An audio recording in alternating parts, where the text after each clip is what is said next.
Social Music Talk.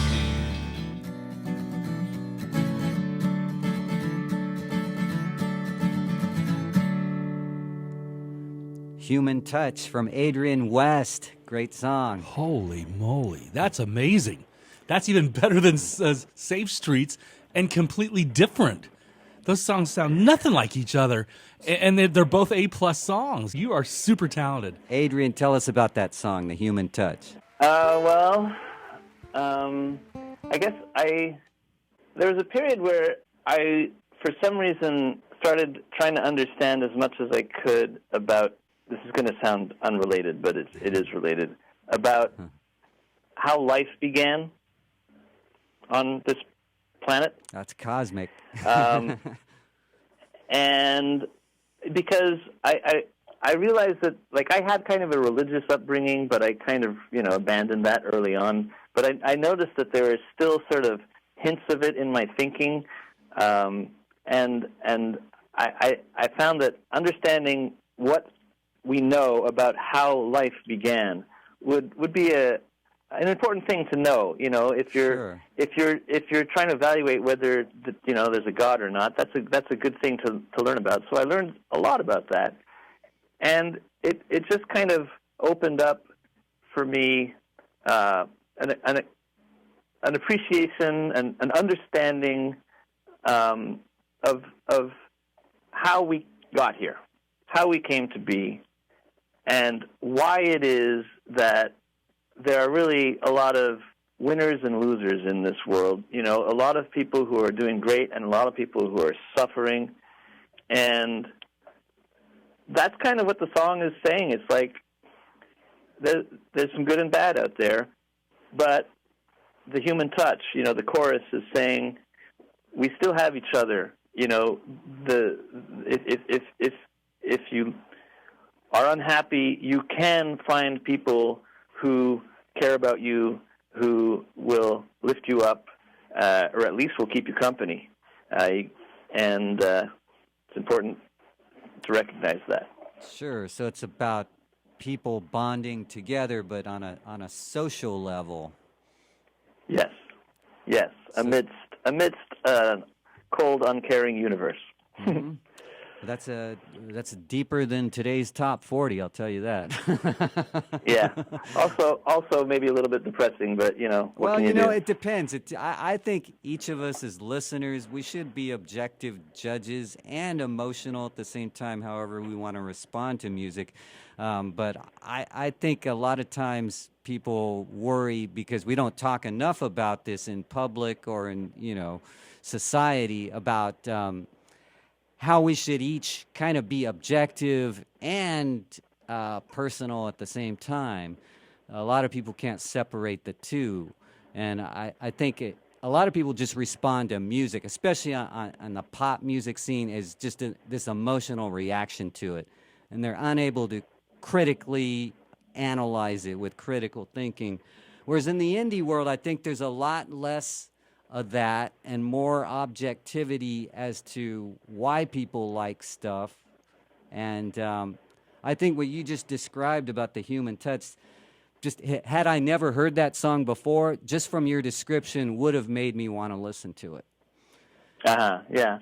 I guess independent musicians aren't quite as pressured to do stuff that sells, right? Exactly. So and that kind of sums up what I'm saying, that with pop there's kind of a formula to get everyone excited about music, whereas a more introspective songwriter who looks at the world and wants to put all those imaginative puzzle pieces together in musical form, I just think there's more magic to that and more longevity as well.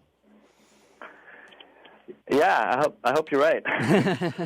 Well, speaking of that, how last century, everything was about music and pop culture, and in this century it's more about technology, I think, and it embraces pop culture, and Steve Jobs had a lot to do with shifting the national narrative from regular traditional pop culture to the whole technical world. And you happen to actually be a software developer yourself. Just tell us briefly about that. Yeah, well, when I went to college, I studied computer science, and I realized that I kind of liked that, and so that's what ended up being my work, programming, basically. Mm-hmm. I early on, I got a little taste of, the corporate world, the world of working in a cubicle in a large company. Just for one summer, I did a little internship, and I realized, yeah, that's not going to work for me. So I kind of tried to be independent right from the get-go, and so I did that. Like I took on little projects even while I was still studying, and when I graduated, I had a bit of a clientele, and I've been able to be independent and work for myself. And at one point, I had people working for me, and that's still what I do now for my money. I do basically database application programming. Okay, so that's deep in a way, huh? I mean, the common person wouldn't know how to do that, right? No, I mean that takes training, absolutely. And I'm lucky. I'm fortunate that I was given the opportunity to study this and to do this work. It's pleasant work. It pays pretty well. So I recognize that I am a product of privilege. So, but that's interesting because technology, it has become the envelope that music has fallen inside of these days. So you're part of the bigger framework, which is interesting for musicians because most musicians, I think, aren't necessarily technologists. I mean, they are with maybe recording technology and turning on their guitar amps and using electronic equipment to that degree, but you're actually creating new technology. And I guess one question is, how long did it take you to get to that level of being able to create commercial programs? How long did that take, and to what degree does that affect your music, or is it involved with your music in any way? Okay, well, I mean, it didn't take long to be able to actually start making a little bit of money doing this work, partly because there's products out there that make it easier and quicker to get something useful out the door. Like there's people who like to program in what are considered sort of low-level languages that you've probably heard of, Java, and that's a very marketable skill, but is HTML considered have to be. Is HTML considered low-level coding? Let's call it mid-level. Okay.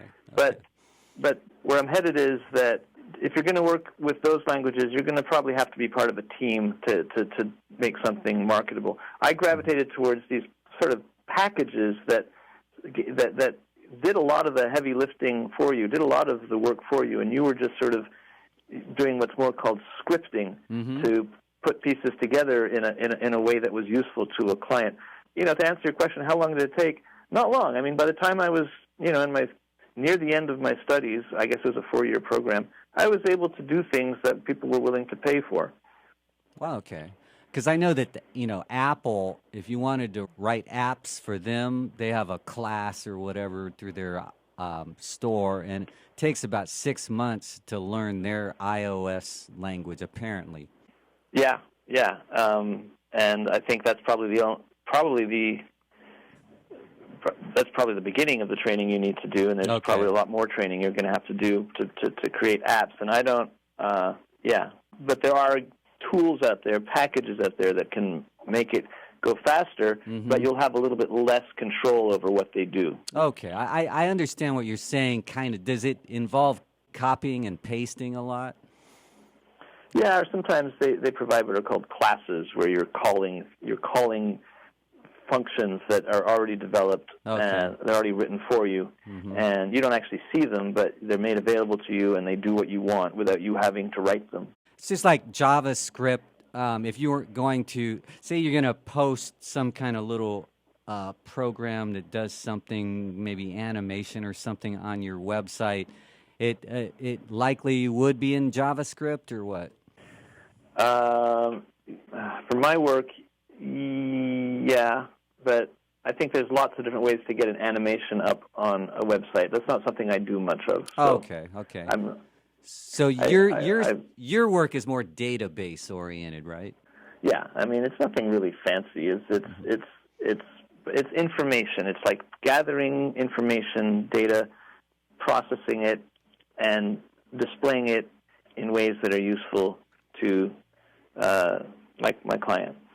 Well, that's good to know your background. So let me ask you, let's get back into the general world now, of people understanding technology, the consumer world. What's your view of the direction music technology has gone, such as, Apple Music and Spotify, that whole world of now you upload your music to the internet from your bedroom if you want? Yeah. Well, I mean, it's a huge topic. There's lots of different things to say about it. I mean, has it made your life easier as a musician? It is, of course. It is a big advantage to the musician to be able to do that, to be able to upload to a site and have the music be so widely available immediately. That's a big advantage.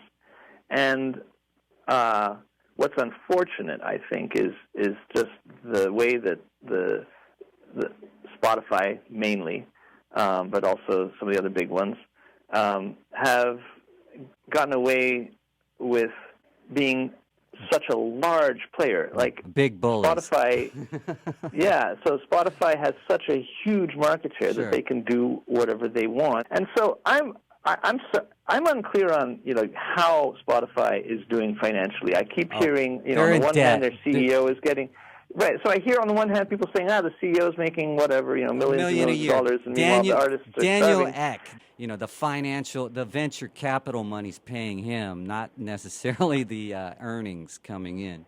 So okay, and so you're saying they're actually billions in debt. Is that right? Yes. And that's Well, how that's really a interesting. lot of corporations are like that, especially in the radio industry. iHeart is the leading radio company, but they're billions in debt, and they've never been out of debt since they became this big merger company.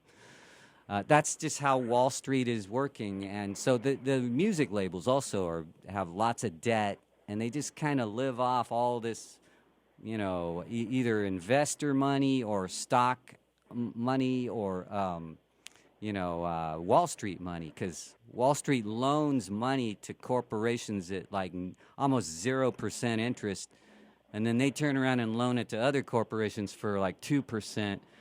So anyway, that's how the biz world works, and why it's so upside down, where the companies with the most debt are running things.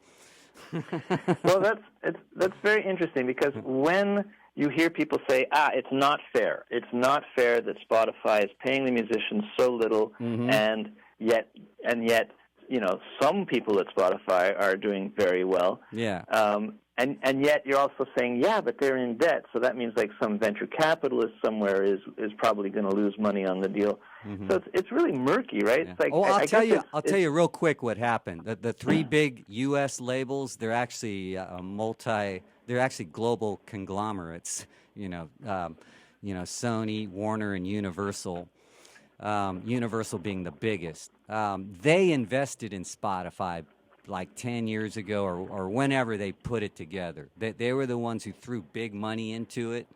And so then after Spotify became an IPO last year, they all cashed out. The big three labels cashed out. And so that's how Spotify was formed, from the three big labels.